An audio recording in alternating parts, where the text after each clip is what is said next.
Hey everyone. Hey everyone. Welcome back to the IWP Network, or if it's your first time, welcome hanging out with us.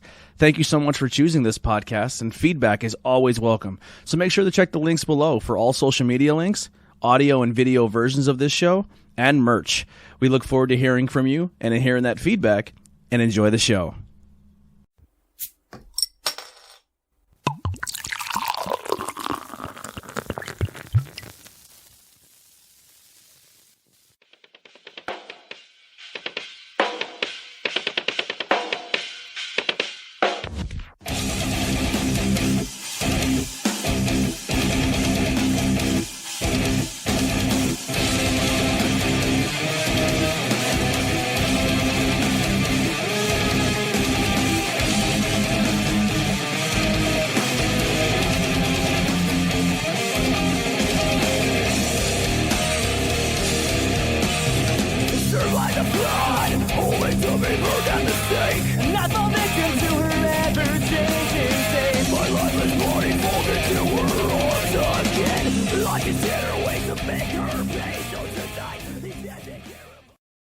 Bangin Beers Podcast, Patreon episode number 8. Here we are. We got 3 beers and some fun conversation. We got Groovy Juice, Hazy IPA, Hazy Indian Pale Ale from Fatheads Brewing Company. We got the Utica Club, Pilsner, Lager. Oh, not Triple X, Double X pure. Gotta say the Triple X for the other. That's the other Patreon. And then we got the Pils Mafia from, where's this from? Thin Man. Yeah, from Thin Man. Buffalo. Yeah, out of Buffalo, New York. Yeah, the Buffalo. Look, I like how the one guy's wearing a lucha mask. The guy's going through a table. This is pretty fun. You got a 4-pack of this. Yeah. So you've probably already had a few. Easy drinkers. Yeah. Yeah, I'm excited. Well, let's bust out with the Fatheads. They're out of like Fat Boy? Ohio. Yeah. Ohio, Pittsburgh. Ohio and Pittsburgh. Yep. Yeah. I got to go to one of their breweries in Ohio when we were on our way home from Indiana. It was a fun trip. I was at their one in Pittsburgh a long while ago. Yeah. Yeah, it was a nice place. Like 50, 60 some beers on tap, just like a huge wall of taps. Yeah. Heidi. I thought she was in the living room. So where's the road trip at Rosa today? Usually you guys usually lead the pod. You usually lead the podcast and you guys go get dinner somewhere. So what's on the menu today? Today we're gonna hit Coney Island in Pottsville. Nice. Yeah. It's basic food. You're not gonna not nothing fancy. Yeah. Nice bar. A lot of people in there that having a good time. Are you going to the bar side or are you gonna just hang out in the restaurant side? I haven't decided yet. I'm gonna have one or two while we're there. But yeah. Is it nice out when you guys came over? Is it kind of chilly? No, it's nice. You can probably even sit outside. It was like I think it was 58. Okay. Yeah. The only thing with eating inside the bar area for me is it's a little too smoky. Yeah. Yeah. You gotta chew the air as you're eating. But all right, let's get our fat heads in. Yeah, I'm so fucking hungover. Is that your rating? Yeah. I sipped it and I was just like, all right. You ever have that full balloon feeling? I'm right there. That's where I'm hanging out right now. That's really good. It is good. That's really fucking good. Who brought this? Didn't you bring this? Or my dad or somebody brought this? Not me. That's fun. That's fantastic. I'd buy a case of that. That's really fucking good. Pretty much everything I've had off of them has been good. Yeah, Fatheads makes good stuff. There is definitely a Fathead sticker somewhere, and I have a T-shirt. But that is really, really, really tasty. Yeah, anyone have it open up on tap there? I have it up. Okay, read that off. Groovy Juice, Fatheads Brewery. It's a New England IPA, 7.1% ABV. Juicy, hoppy, groovy. Our hazy IPA gets your groove on the move and satisfies your haze craze for days. Light in color with a luscious soft body. Enormous, juicy, and tropical notes of passion fruit, melon, and mango from Mosaic, Citra, and Azaka hops excite the palate to make this a dangerously drinkable hazy IPA. Turn on, tune out, and sip the sky. 5 friend check-ins, 3.9. 8,528 check-ins for averagely 3.99. So it's right there in the cuff. I have 15 friend check-ins that averages 3.84 with them. Yeah, so it's right on the cuff of a 4. I right now only have 2 at 3.75, but it's still respectable. Does not drink like a 7%. No. Wow. Yeah, it's right there in that mix. A lot of cans. Pretty much people are mostly drinking this by can. 26 people checked it in by bottle. Draft 1,000 people. So somewhere they went and had draft. Interesting. I was going to see. Oh, you can buy this at the Craft House. Yep. It is available at the Craft House, and also the courthouse in Frackville. It's there too. So look at some people's scores. 3.7 there. Jason, who had it, said he only gave it a 3.5. He said he's spoiled by a new trail. I don't know. I think the juicier of this has a better flavor profile than a new trail. Yeah, than most. Yeah. Yeah. That's just my I opinion. mean, there are some of the new trails that just really like are to me hard to beat. Yeah. But New trails are good, but like this has that like I'm this. making my way through those expedition packs. How do you like them so far? Good. Yeah. Which one has been your favorite so far? I put them in the fridge at random. So Yeah. I mix them between expedition treks 2 and 3. Mm-hmm. Everything's been good so far, to be honest. I don't think I gave anything less than a 3.5, and probably most of it was closer to 4. Nice. And they did just announce Trek 4. They announced all of the players, I think, yesterday. I don't think they announced for the beers yet. collaborations again. Yeah, Make for sure you- Trek 4. Make sure you get another piece of that. It's Trogs, Trogs. Hidden River, Old Thunder, and Attic Brewing. And Nice. the Trogs is going to be a barley wine. Ooh, there you go. Oh, yeah, definitely stag me a case of that. I haven't had any of them yet. But that's I think I have one more that's not heavy, and then everything that I saved all the stouts for the end. So that's what I'll be going through when I come home from work this week. Nice. The Layered, I think, was my favorite of the 2 stouts. Yeah. Yeah. Like the spilled ink kind of was odd to me. Mm. Like it was good, not great, but the Layered is just because that was with them in Voodoo. Yeah. Have you guys had anything recently off the show that has been like blowing you away, or you've been really into? I'm trying to. I picked up a field study. Okay. We finally got that in off of Trogs, and I think since Friday I brought it home. I think I've had like 8 or 9 since then. So. Nice. And it's a solid. When is Nugget Nectar? Citrus. Not Nugget Nectar. Nibble Giant. That should be soon. Yeah. Because I think it goes Lollihop, then. I think it goes Lollihop, then Field Study, and then I think after that, I think is Nibble Giant. I love Nibble Giant. Last time I was at the Tap Depot up in Humboldt, the Southern Tier dessert stouts going through. They had the coconut truffle up there. Oh, nice. Well, I figured when it comes to vaccinations, so I get my last shot next Friday, and I think they said 2 weeks after that is when you're like good. So I'm thinking like, and I give everyone time too as well, like just so everyone calms down. But I think once.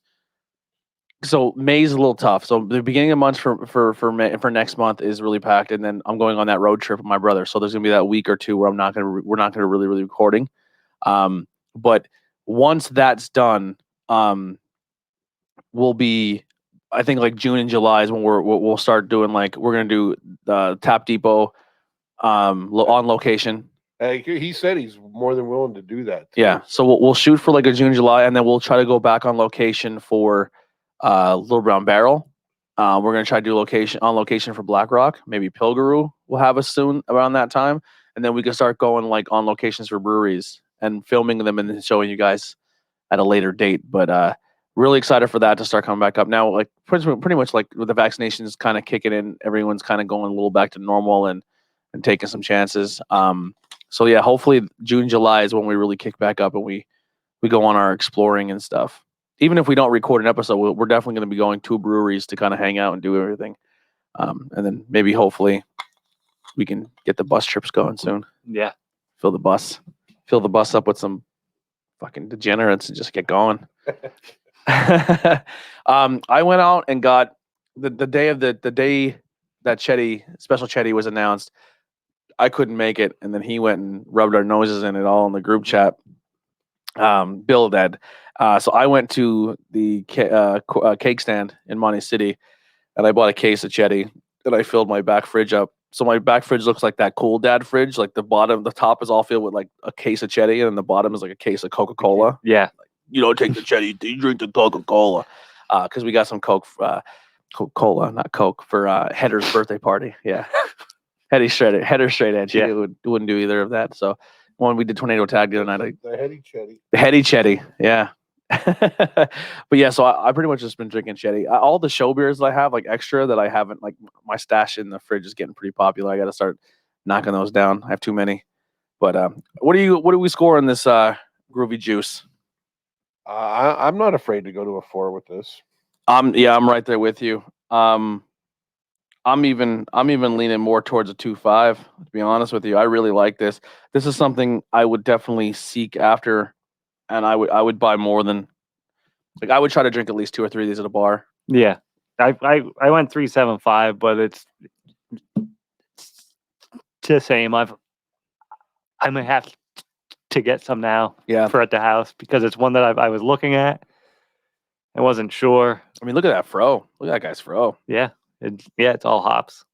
Like a hop head there. I like Yeah. that. What else was up there at the Tap Depot when you were up there?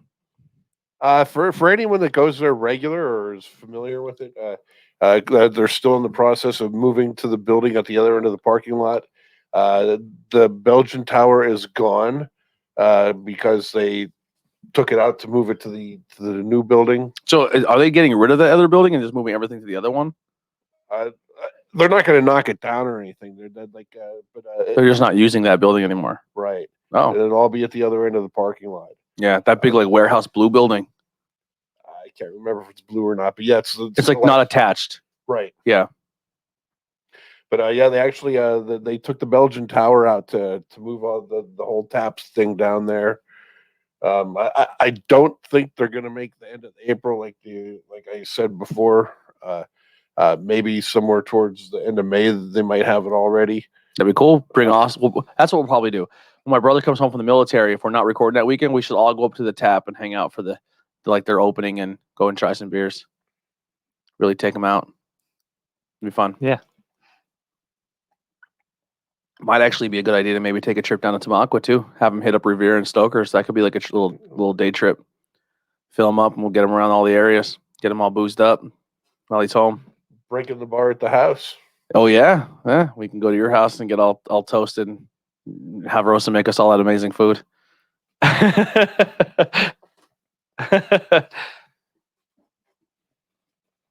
What do you got? Amazing food. Oh yeah, Bob. For those who listen to audio, are like, what's going on? Oh, so he's showing me a spread there. That was yesterday. That was dinner. What is that, steak? Yeah, that was actually like a roast that she shredded by hand. So that's the beef. That's chicken. Black bean paste. Half that bowl is cilantro, and the other half is scallions, red and green sweet peppers, onions, tomatoes, rice. She don't mess around. There's 3 different kinds of cheese back there, and these tortilla shells, they're like the size of steering wheels. Yeah, you can wrap your car in it. Yeah, she's not fucking around. She don't mess around. No. She goes for it. She's a beautiful soul. I love her to death. All right, let's get this done. Our next one here. You requested this from Pops. He delivered for you. So you've had a little bit of this already. Yeah.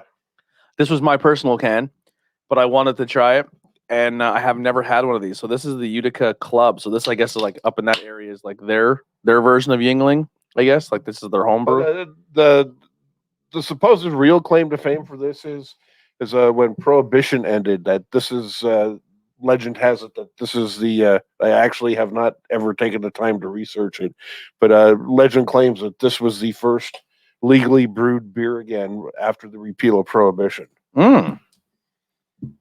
So it does say right there in details is the first beer sold in the United States after Prohibition. The Utica Club. You know what I'm going to do here? I'm going to Wikipedia this while you guys get your first sip. Or if you want to talk about this at all, Bob, kill some time here. I like it. I've had two of them already because I have a 6-pack at home. I gave this a 3.2. It's not bad.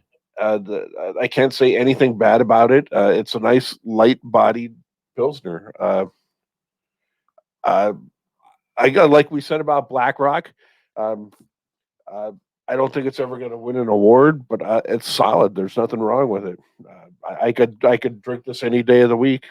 So Matt Brewing Company is a New York-based brewing company that is a family-owned brewery in Utica, New York, and it's the first oldest family-owned brewery in the United States, having brewed beer since 1888. Its most popular product is the Saranac line of beers, and soft drinks such as root beer and ginger beer are also sold. There's a whole history here. I'm not going to go through the whole thing, but I believe that they are now the owners of this beer. They make this beer now as well. Honestly, I want to start. Oh, here it goes. Utica Club is a 5% ABV pale lager and has 137 calories, 12 per US fluid ounces, 355 millimeters serving. Yeah, all that fun stuff. Introduced in 1933, the West End Brewing Company. Today, the Matt Brewing Company was the first beer officially sold after Prohibition.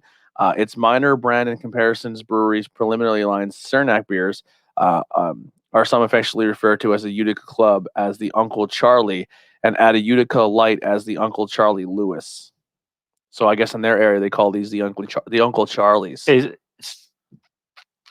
So it's their version of Chetty. Yeah, I guess so. Yeah, this is like their Chetty.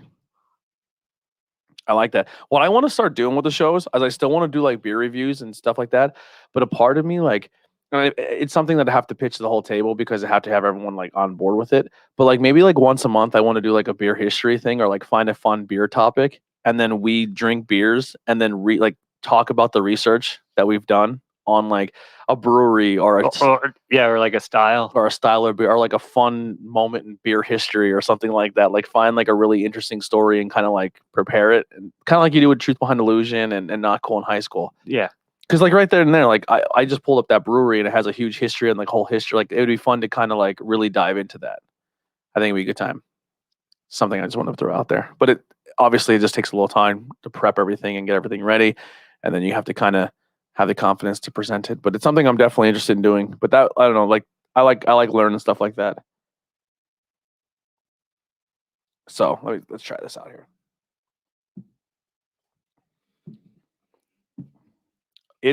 It's like a Chetty Light. Yeah. It has that Chetty aftertaste up front to me. It's crisp, it's clean, and ends really nice at the end. This is a good beer. This is an all dayer. Yeah, that's just what I said. Yeah. Like I said, in the modern world, I don't think it's going to win any awards.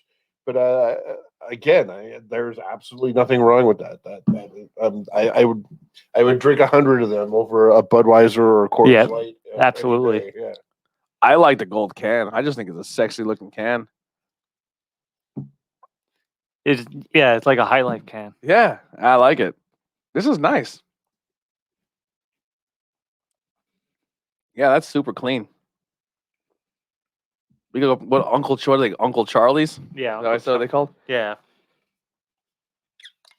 Oh man, I'm pretty pumped because tonight is the debut of Frog Sport, which is going to be airing on independent wrestling television tonight. With this, what you're under subscription, you have to pay for the subscription, but it's first time ever I've been like brought into the fold as a part of like a production team when it comes to a wrestling company, and a lot of amazing talents behind it, and talented producers and Chris Levine and the High Tension Wrestling guys and Sam Laterna. Like it's just a really cool team, and I got to edit some matches which I've never done in my entire life, and now some of my matches have been like airing on Facebook, and it's going to be on this show, and I'm like really I'm pumped. Like it's crazy. Like starting this 3 years ago, both of you guys here weren't even like at the insurrection of the podcast, you know what I mean? But just the growth of it in 3 years, and just the places it's taken me and the things I've been able to accomplish Well, and that's the people I've even met. just to put that in, the first time when I saw you guys, Yeah. and you had the booth there, like I didn't even think I thought like you guys came up from Allentown or something. Yeah. I didn't even think you were local. Yeah.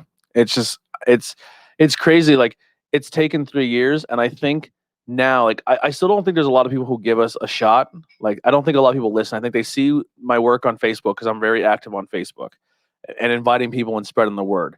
And I think a lot of people are like aware of what I do, but they don't, because they see an hour-long episode or they see this and it's like, I'm not ready for that, because not everyone's into the podcast game yet.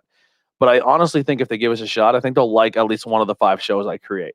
And most people who have been giving me a shot and giving us an opportunity to listen to it have been giving me really good feedback. Like, I think what you guys do is fun. Like, it's very natural. It's not overproduced. It's like it's like a typical school county, sit down, have some beers, or hang out with your friends and talk stories, which is exactly what I want to replicate. I don't want to overdo it. I don't want to over prep things, but I don't know. It's fun. But the stuff that I've been able to experience in 3 years has been really enlightening. Like, the people I've met and stuff, and it's crazy. I didn't think I'd be ever podcasting inside of a bar or podcasting inside. Like, when I get invited to on locations, like, I never thought that'd be a fucking thing. Actually, next Sunday is when I'll be recording on location again. So I just realized next Sunday I can't do anything because I'll be recording from the Yingling Mansion. Oh, Yeah. We set up the podcast inside the Yingling Mansion. Oh, Not a ghost Babe, related thing. You did mention this before. maybe they'll give you some special chetty. Oh my God. I don't want to say who I'm interviewing yet, but it is someone. It's not Yingling related. It is kind of business related in Pottsville. And they said, yeah, we want to get a bunch of members of the business community and we're going to set up in the mansion. And I said, listen, they're like, do you need anything? I said, Chetty always makes me happy. And they said, we'll make sure you have Chetty. I said, if I can drink a Chetty while inside the Yingling Mansion, I'm good. So I'm going to have some Chetties and get hammered and talk to business people and try to keep it cool. But yeah, like that stuff like that, like inside the theater, inside Jim Thorpe prison, like who fucking would have thought? Like, just some fucking idiot in his kitchen getting some cool opportunities. I don't know. I'm riding it out. I'm having a good time. What was it? And you said you seen it through our booth up at the school, the year you went to the Brewfest. Yeah, that was a shit show. That day was a fucking nightmare. I was stuck at that table. Like, everyone abandoned me. But it's like, I walked by a couple times, like podcast. When they come up from Allentown, like who'd ever thought there was a legitimate like beer podcast based in Schuylkill County, anywhere in Schuylkill County. Yeah. There has been a lot of podcasting popping up. Like, people are doing it now, which is exciting. There's a lot of people doing it. A lot of local people are doing it. And I'm not saying it's me, but like, if I inspired someone, that's sick too. You know what I mean? Like, we're kind of starting another like genre of entertainment in our area because people have some cool stories. But that's I come home from work like I used to, and Rose and I didn't work the same schedule. I'd have 2 or 3 hours to myself every day after work, and I just kicked back with a couple of beers on the back porch upstairs, and then I just started listening to you. Yeah. It's awesome. It's a lot of fun. I don't know. Just sitting down and getting to know each other is just a good time. And if you can do it over beers, is always fun as well. All right. Well, let's get our last one here out, boys. And we'll get you out of here because today was a big lineup. We had a lot of beers with the imprint. And like I said, I've had a lot last night. So the last one, we're going to do this one. And then Bob's going to choke slam Bill through the table. Yes. This is the Pils Mafia. This is the beer we were asking a few breweries to make. We were telling the North, like, you need to make a Buffalo Bills bill. Wow. Buffalo Bills beer. That's got that little weed smell a little bit, that little skank, that little stank to it. So there's no real description for this. Pils Mafia from the Thin Man Brewery of Buffalo, New York. It's a German-style Pilsner at 4.9%. And literally, there is no description. It gives a flavor profile of crisp, light, smooth, dry, and harsh. Harsh. It's been checked in just shy of 6,000 times. I actually have 8 friend check-ins. Friends average a 3.83, and the everyone averages a 3.58. Actually, your dad is one of my friend check-ins. He says he's my highlight entry. He says, clean, crisp, nice touch of hops, a good all-day beer.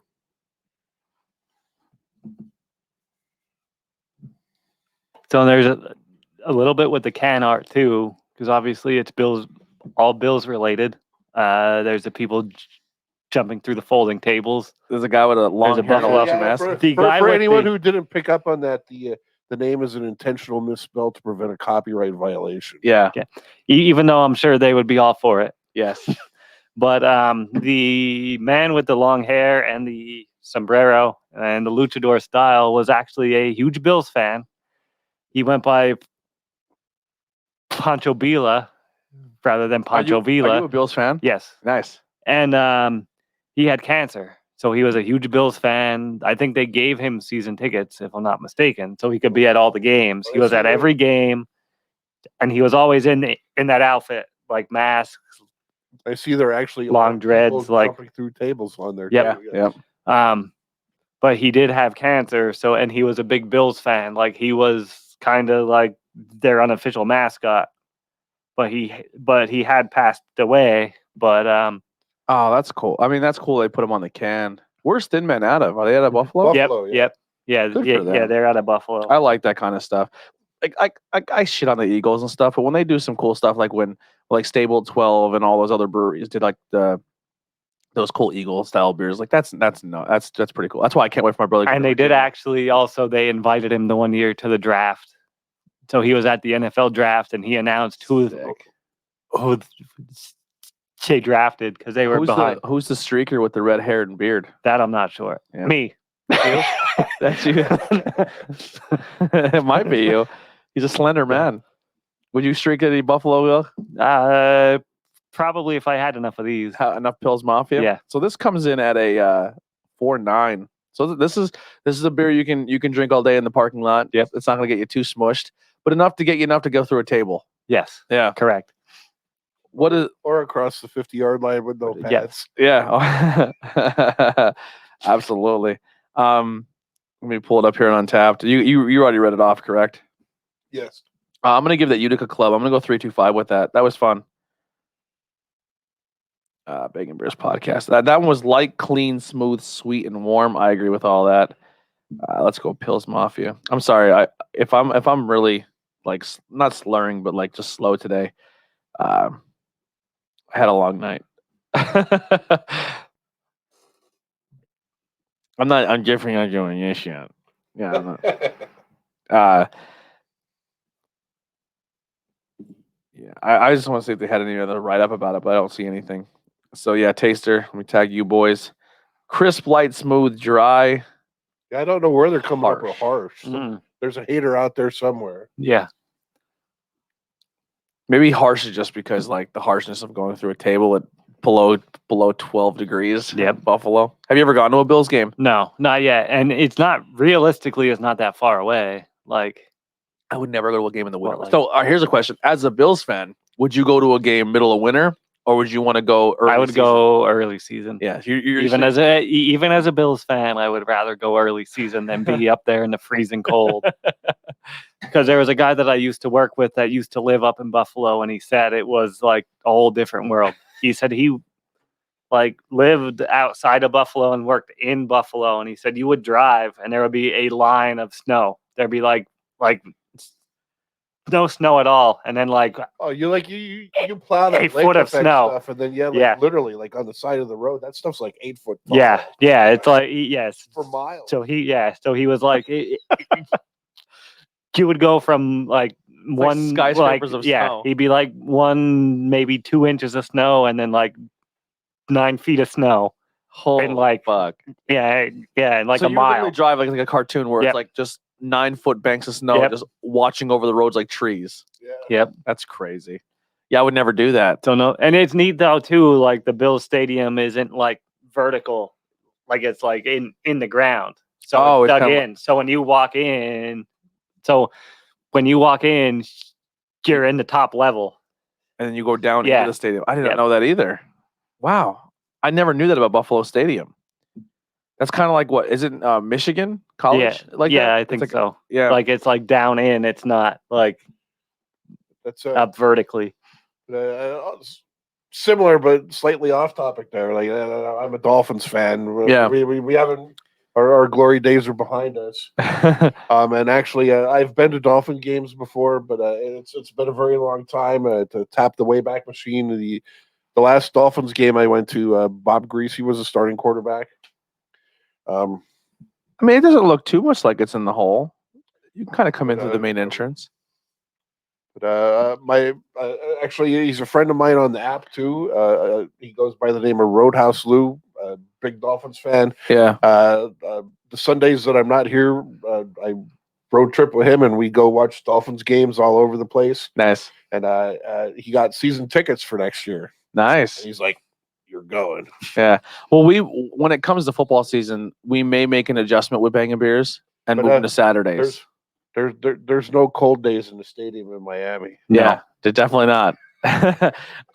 But that might be a thing we change for football season because no one's going to tune in and watch this live on a Sunday when football's going. Like it's just never going to happen. It's not likely. So I'm thinking maybe we switch when football season kicks in to these being on Saturdays. But I'm fine with that. But just be prepared for some crazy South Florida check-ins. Nice, I like it. Bring some Florida stuff up with you. Absolutely. Pils Mafia. I mean, it does exactly what it needs to do. It's a Pilsner, tastes good. Hits a spot. These are all very like safe beers. Like you can't go wrong with any one of these.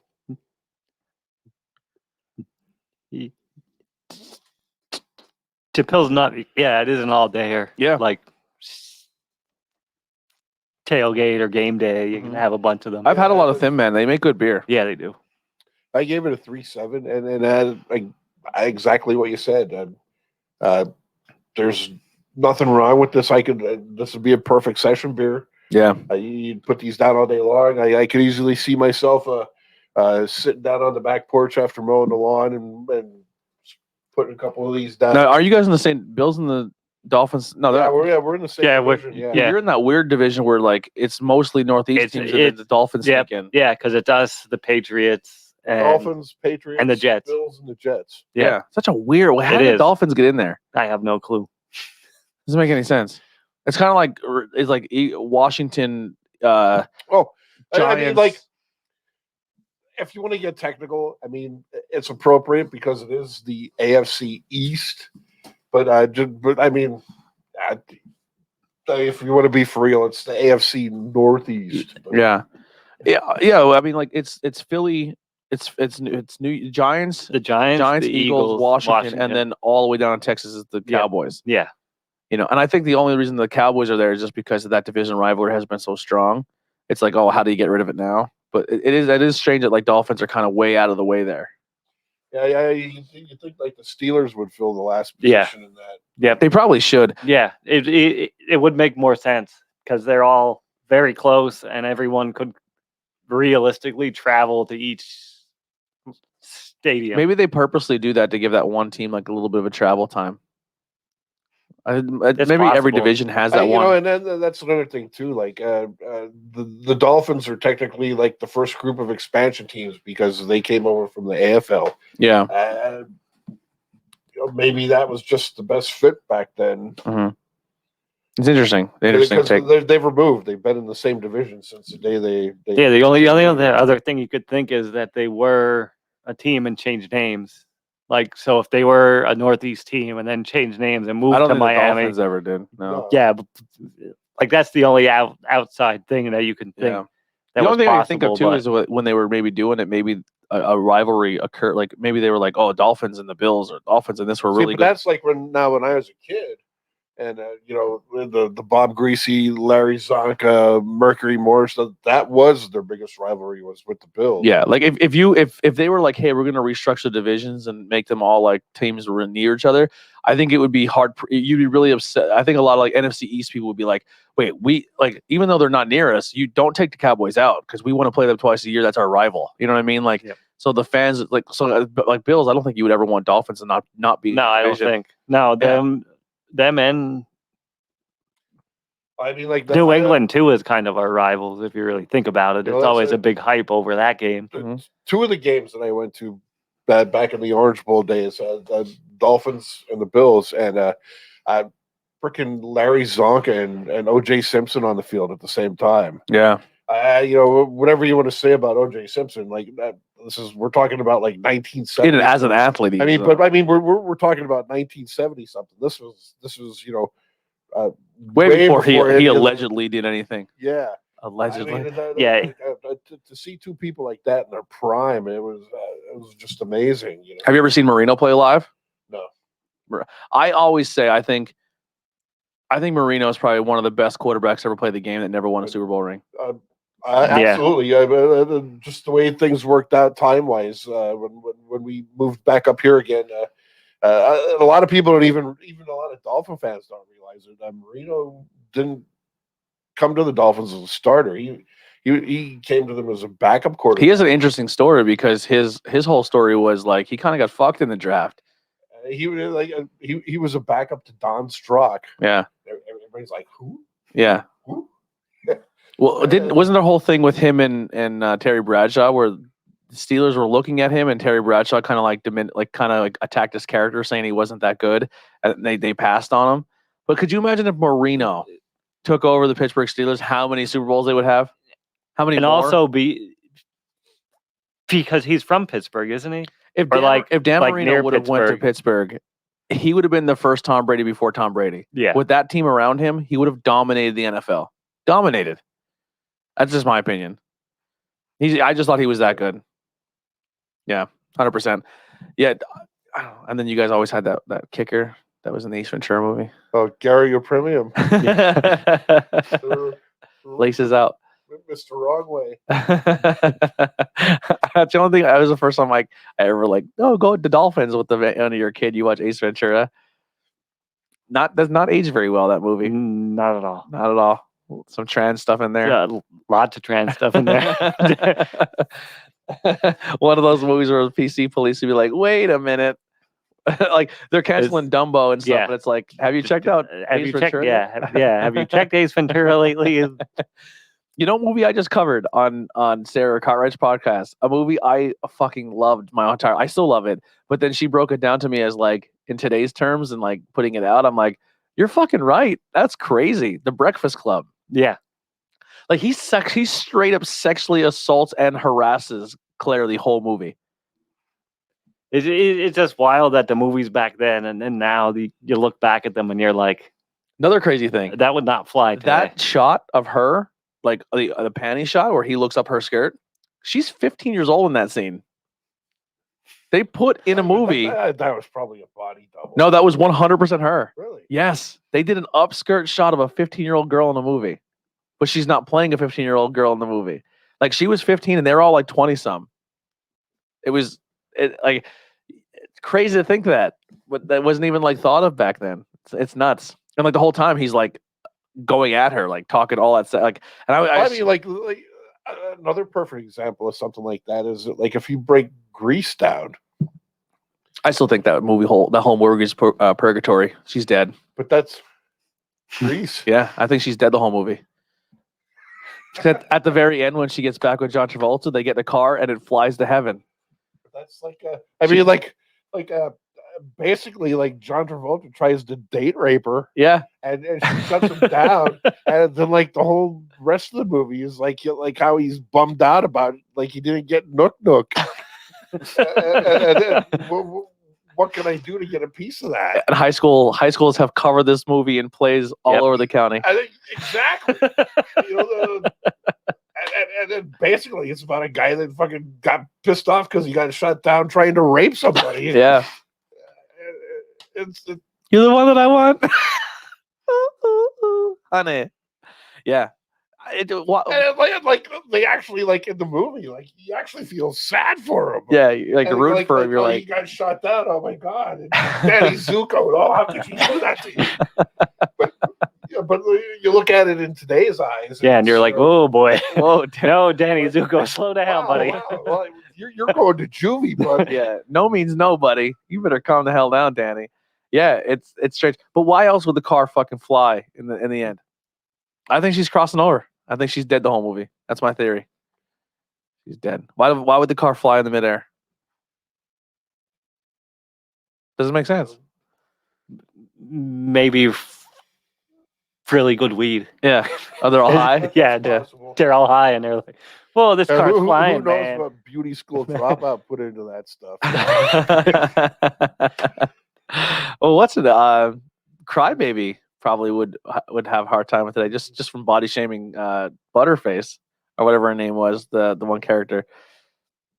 That's what we're gonna do. We're gonna get drunk and break down movies to see if they translate. Into today's time. Or another, like the Porky's movie. Oh my God, Porky's just sticking your dick through a hole in a girl's shower. Hey, Dude, you would go to jail for life if you did that today. start a new spin-off. Bangin' beer review movies. Does it hold up? Well, we try to hold our heads up. I like it. That's a $50 fine in this county. We might have to do that. That might be homework for like next Patreon. Everyone watch a movie and we're going to talk about it drunk. All right. Patreon. I'm on board. You guys are getting that exclusive here now. That's going to be our next Patreon. We're going to find a movie. We're going to watch it. Tell everyone to watch it before they come to the show. And then we're going to get hammered and talk about it. I like it. I like it a lot. Yeah. Tammy and the T-Rex starts it off. All right. Have you ever seen that movie? Yes. I never But even heard no, of it. there's a good podcast called Not Cool in High School. No. Yes. Yeah. Also, that's good. I'm on that one. You are on that one. Fright Rags covered it. Yeah. How did this get made? Oh, yeah. Yeah, and they do a lot of like old, like awful movies, and they'll review it, like they'll watch it and talk about it, but then they'll also dig into how it actually got made, like what the There whole you go. process was I spit on your grave. and where they Oh, got yeah. to. Yeah, that's a good That- one. Yeah, that's a good That movie got me in some heat with some friends. but they did Tammy and the T-Rex, but they'll also Tammy do and the T-Rex is the I've never even heard of this. Oh, I'm gonna it's, have to look it up, Whoopi Goldberg and a T-Rex. yeah. Well, Tammy and the T-Rex is with Paul Walker. It's Paul Walker and Denise Richards' movie debut. Paul Walker is trying to date this girl. The guy who's trying to date her doesn't like it. He takes Paul Walker and throws him into a lion pit where he then gets mauled and killed. They take the conscious mind and brain of Paul Walker and put him in a T-Rex robot where then he tries to go back to the girl he loves to try to explain to her that he's this giant mechanical T-Rex and he's killing the town. As Paul Walker is a fucking giant robot T-Rex. It's awful. Oh man! All right, what beer here stands out for you guys at these three? For me, Juice Juicy. Yeah. Juice. I would say Juice Yeah. Juicy. Yeah. I would pretty much the way we drank it. I would go that way. 1, 2, 3. But all three of them are fantastic.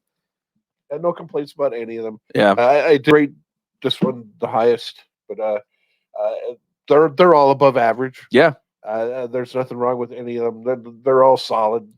Yeah. If they were all in a store, I would get a 4-pack of any one, and I'd have no problem drinking all 4 of them. But what about you, Bill? Yeah. You agree? Yep, I agree. All right. Well, that'll do it for the Patreon episode number 8. 8 episodes in Patreon already. Look at that. These get a little nutty. Maybe if they're not as good as we apologize, but you come on this show and drink with us and see how you hold up after after a main show. Sometimes it's not easy, but we'll see you guys next time. Here's some Faith in Exile. We're out of here.